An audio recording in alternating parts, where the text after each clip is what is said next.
qilgan gunohlarimga baribir do'zaxga kirsam kerak deydi. Menga qilgan gunohlarim ko'p deydi.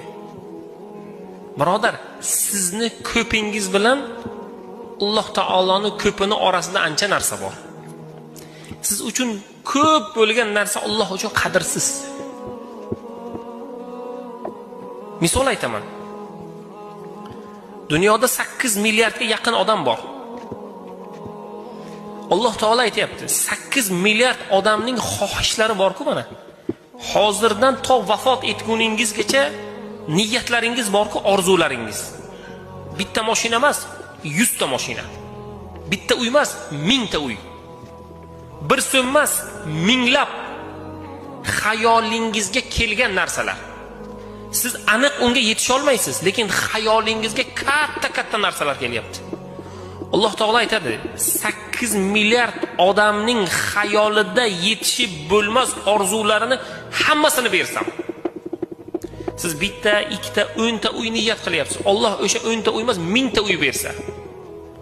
Shunaqa holatda sizni xohishlaringizni bajarsa, siz uchun u ko'p endi.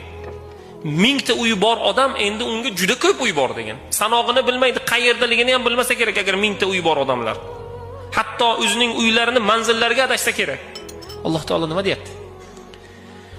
Mana shu hamma butun dunyodagi tirik insonlarning hammasini xohishlarini bajarsam, meni mulkimdan nima kamaytiradi? Katta dengizga safar qilganlar biladi.